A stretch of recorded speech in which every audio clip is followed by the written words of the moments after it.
Hey guys, I'm Johnny with Johnny Brennan Film Work, and today we're going to talk about background acting. And I want to share my experiences of whenever I did background work with you, and we're going to do this right now.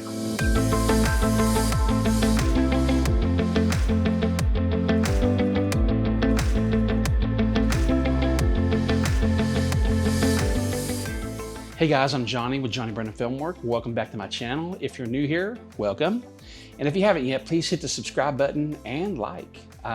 That way you can keep up with everything from filmmaking to acting and everything else in between, vlogs, daily whatnots. And you can do that by hitting that subscribe button. So what is background work? Well, background work, or what is commonly known as extra work, is a performer that is a part of a scene but in a non-speaking role. So basically they make that scene feel more fuller and complete in a realistic way. Now, productions are moving away from LA and New York and are going to places like Atlanta or New Orleans or Oklahoma City or where I live at, Little Rock, Arkansas. And that makes it easier for people out there to become a part of that film. Back in 2011, I did my first background role down in Shreveport, Louisiana. It was relatively easy to be a part of that production. Chances are, if you're an actor, you've probably done some background work before you got that big break being a principal actor.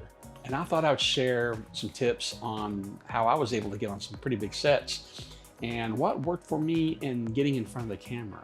So the first bit of advice I'll give out there is that if you get booked, show up on time and be ready to work. So you got two different types of casting directors on a film. You got principal roles, or principal casting, or local casting, and then you also got background casting. Sometimes they're all part of the same group, sometimes they're different companies as a whole. And booking background is extremely hard, especially when you got a really short amount of time to find actors to fill certain scenes. And the more actors you need, the harder it is. So it's really important that if you decide to dedicate yourself to this, you got to go all in, because we all know that time is very crucial here. It's really important to show up on set. I would advise showing up anywhere between 30 to 45 minutes early. That way you get all your paperwork done. You know, you have all your stuff ready to go, and you have your little area where you're going to be hanging out at. Also bring a couple of forms of identification, because they're probably going to need that when you're doing your paperwork. You definitely want to get on a good side of a casting director, whether it be principal or background, and the better the attitude that you have, they're going to notice that. And that's really, really important, and we'll get to more of that later. So definitely show up on time and definitely show up early if you can. Story time.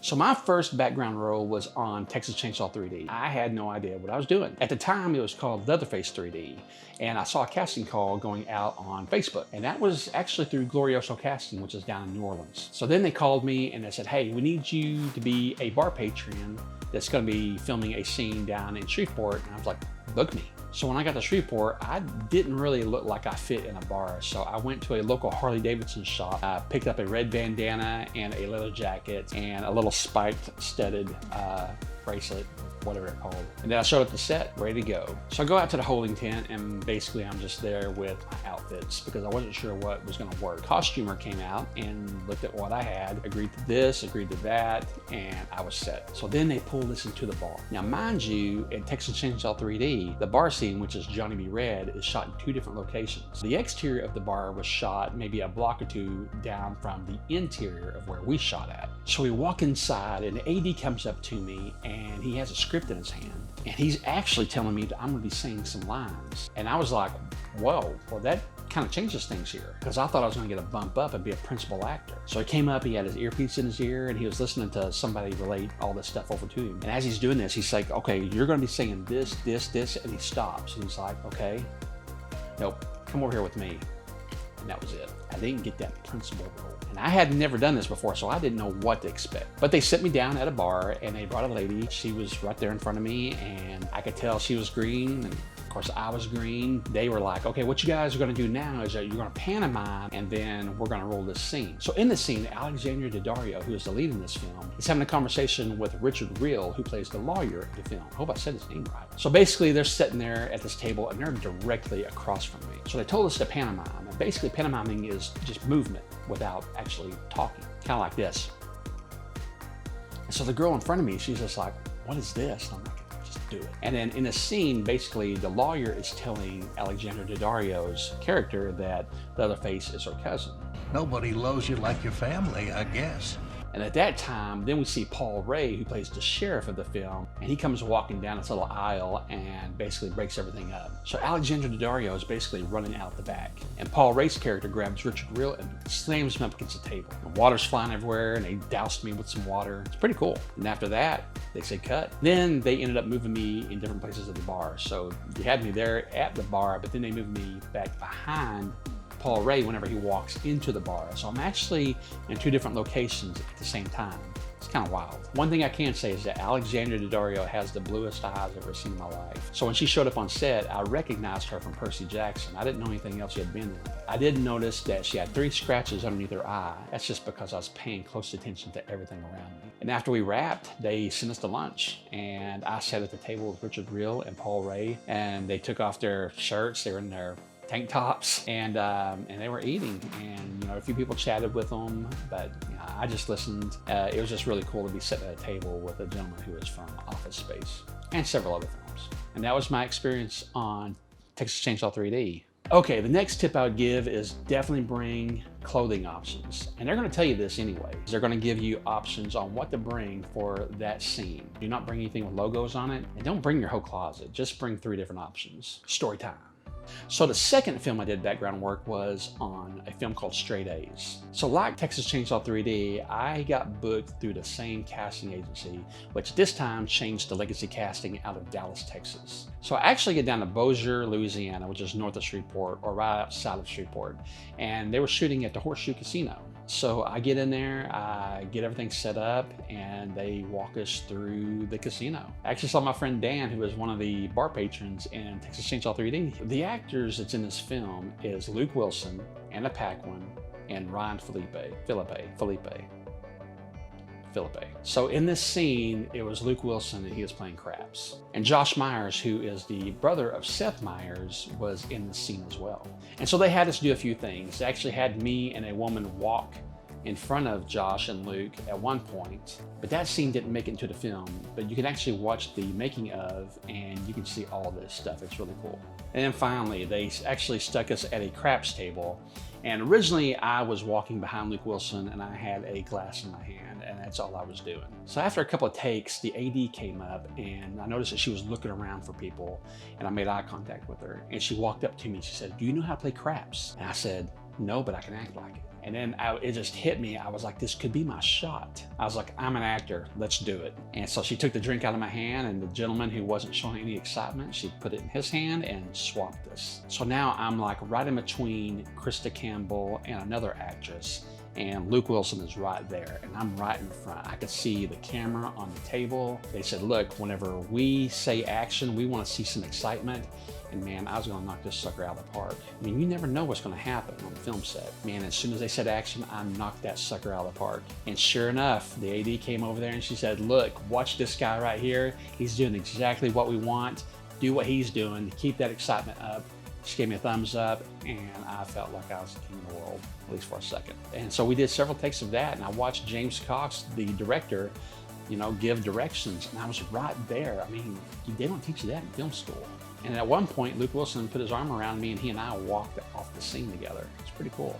And that was my experience on Straight A's. The next tip I give you is to have a good attitude. It is background work, and it is a lot of work. I have a lot of respect for background actors because, I mean, you can't put a scene together, especially if you need background actors, without background actors. There's a lot of background acting there. Showing up with a good attitude, that's really, really important. For the background stuff that I did do, I came in with a good attitude and I stayed focused, and I was there to be a part of the production. That says a lot. I mean, the AD or the key sets, they saw that I was paying attention to what was going on, and they would pull me out of where I was and put me in a better scene with the actors. So every film that I did background work on, you could see me on screen except for Olympus Has Fallen. It's really, really important to have a good attitude, and that way it just reflects and it makes the day go better. But it's really, really important to have a good attitude when you're on set, because people will notice that.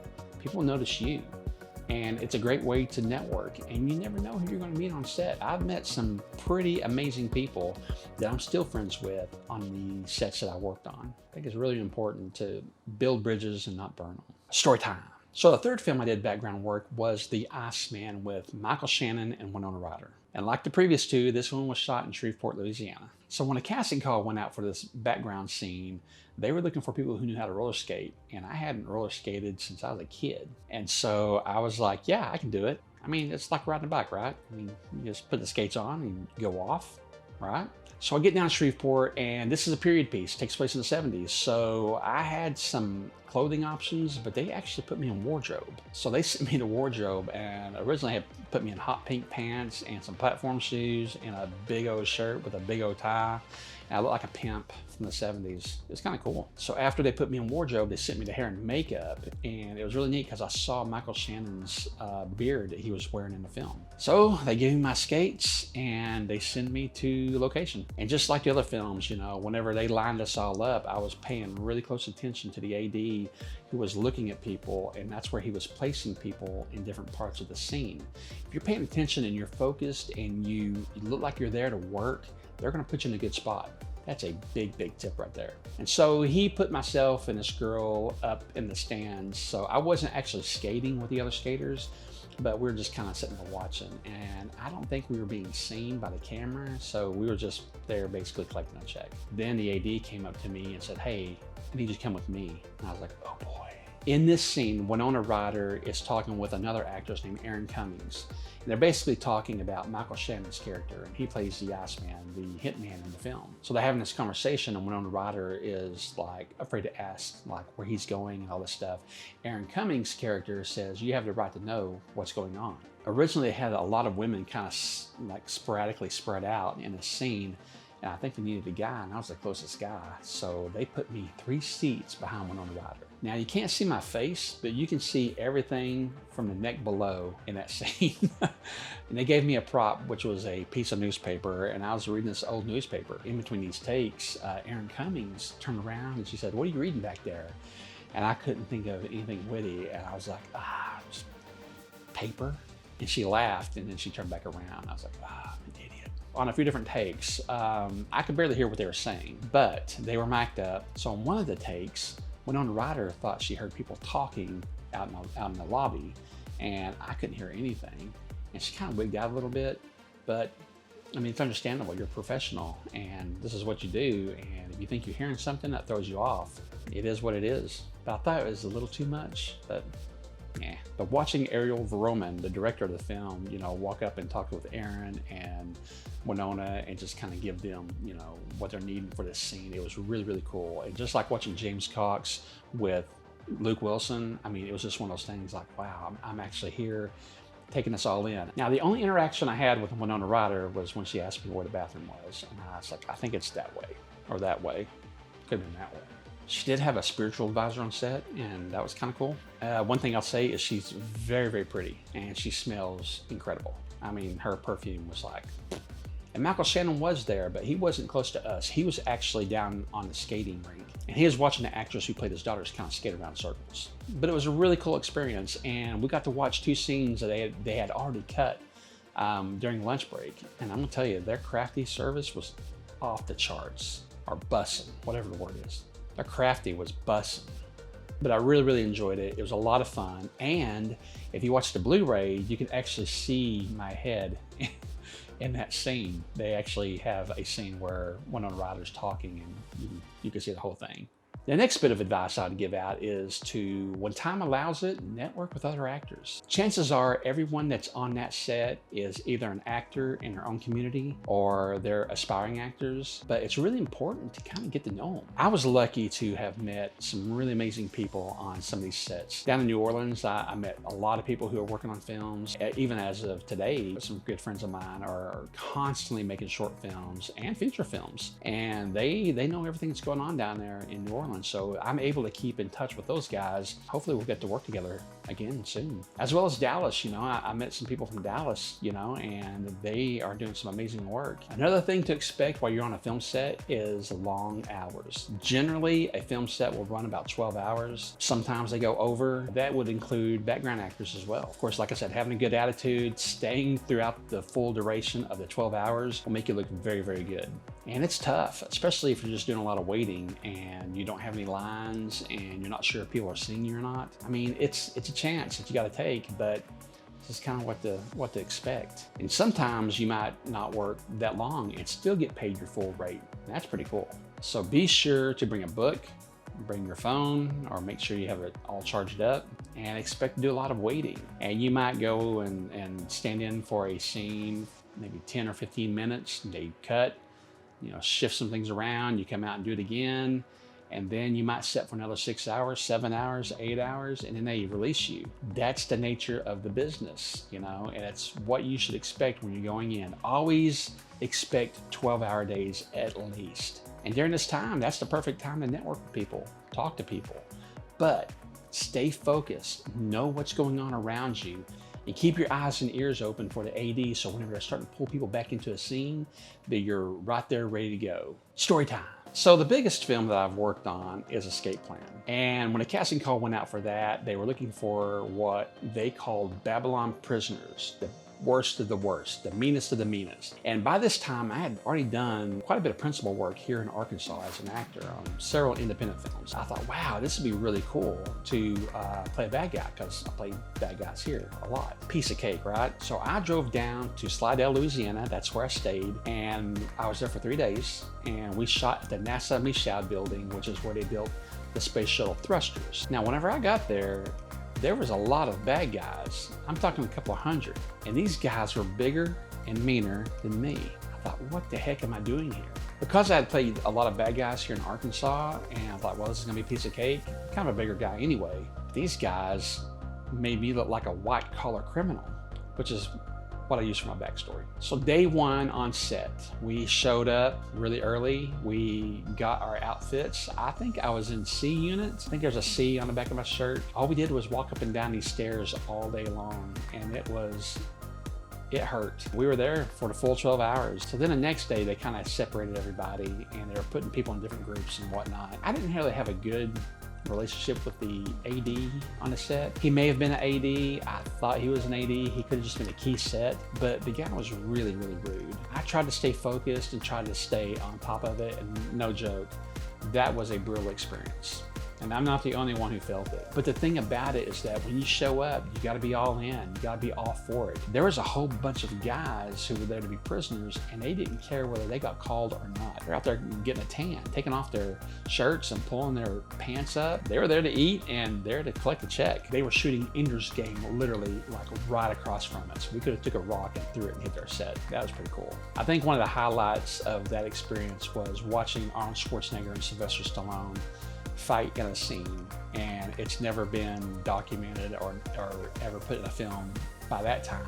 And it was just like we're seeing Rocky and the Terminator fight. Two biggest action stars of the 80s are right in front of us fighting, and it just blew us away. It was so amazing. The energy that was in that scene hit us all. We were all high-fiving and everything, and we were so excited to see that. And they tell you not to talk to actors on a set, and you're not supposed to, but when that scene wrapped and Schwarzenegger was walking out, I waved at him, he nodded, so I thought, it's pretty cool. But I spent 3 days on that set, and I was actually scheduled for 5, but they wrapped me 2 days early.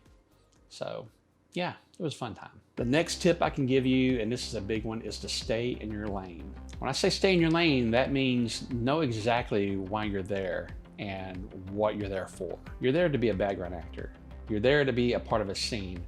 You're not there to be principal, because principal actors have already been cast, they've already been shooting this film, and that's all established. And when you show up on set, you're not there to be a co-star, you're not there to be a guest star, you're there to be a part of the set. And if you're not there, somebody else would be.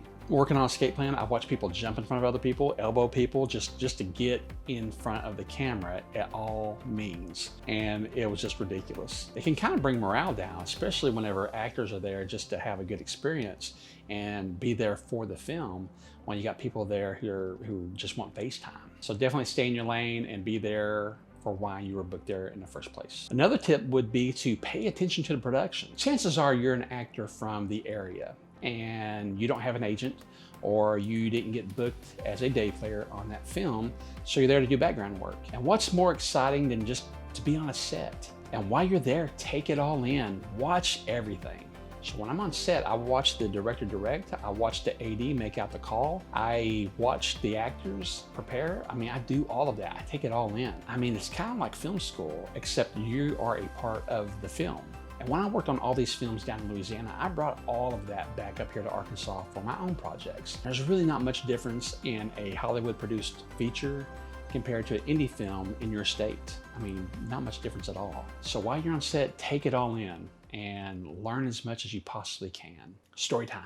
So the last film I did background work on was Olympus Has Fallen. Now, originally, I was set up to be a pedestrian in downtown Washington, D.C., which was actually downtown Shreveport, Louisiana. They said, hey, do you have a car? And I'm like, yeah. And they're like, would you like a bump up? So instead of being a sidewalk pedestrian, I was just a guy in a car driving up and down through downtown Shreveport. And it was pretty cool, but so there really isn't much to say about that. I did get a bump up in pay. They did put Maryland tags on my car when they fed us. It was cool, but I will say this, where we shot the skate scene in the Iceman, that's actually where we had lunch. And so once we were done, I went outside and I was sitting there on my phone, and Gerard Butler shows up. And he walks inside and I was sitting right there and I was watching him interact with these two ladies who were running Crafty. They were asking him about what kind of coffee he liked, what kind of tea they can get him, all that stuff. And he was so nice to them that he said, look, I appreciate everything you guys are doing. I'll drink anything you guys got. Whatever you have, I'm fine with that. And I was like, wow,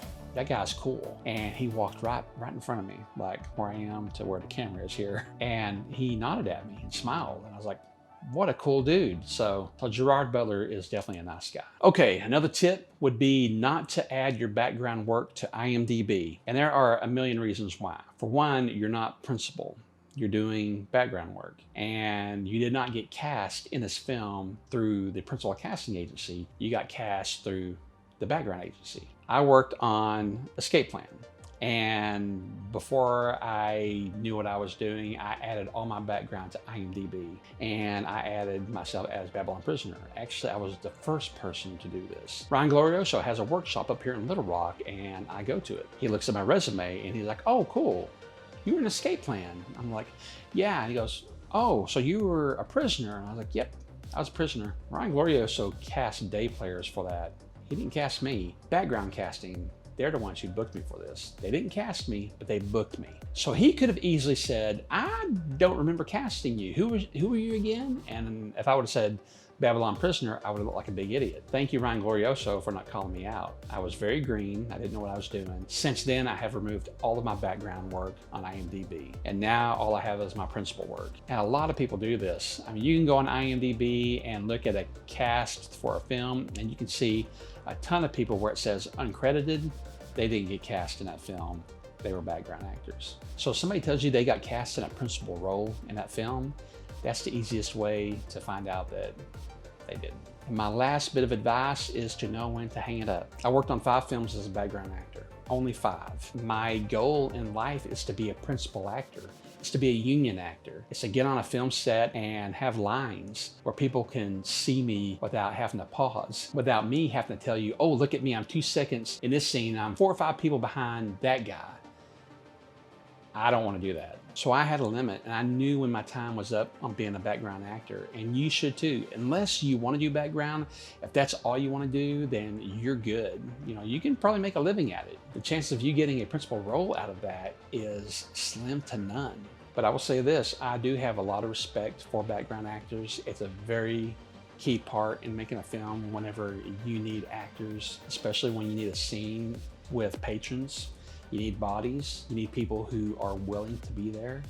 I mean, you know, you gotta treat them good. You know, you gotta show some respect and treat them like they are part of the set, because they are. And so I would say that when the time is right for you, when you're done, stay focused, keep on your goal of becoming a union actor, then hang it up, call it quits. So that's it. That's my advice and tips on what to expect when you're doing background work. It can be a lot of fun. It can also be a big headache. And like I said, I'm based out of Little Rock, Arkansas, so everything I worked on as far as background goes was down Shreveport. I got paid for it. That's another bit of advice. If you're gonna do background work, get paid for it. Don't do it for free. And if you've done background work, share it below, comment on this. I'd love to hear, your experiences on doing background. Are there any actors that weren't what you're expecting? I have to say that everybody that I had been on a set with is super, super cool. So I don't have any bad stories about anybody. So please, if you haven't hit it yet, hit that subscribe button and the like. The likes definitely help. And we'll be back with more content, whether it be acting, whether it be filmmaking, or whether it be just a day in the life of myself. Yeah, so thank you. And until then, we'll see you soon.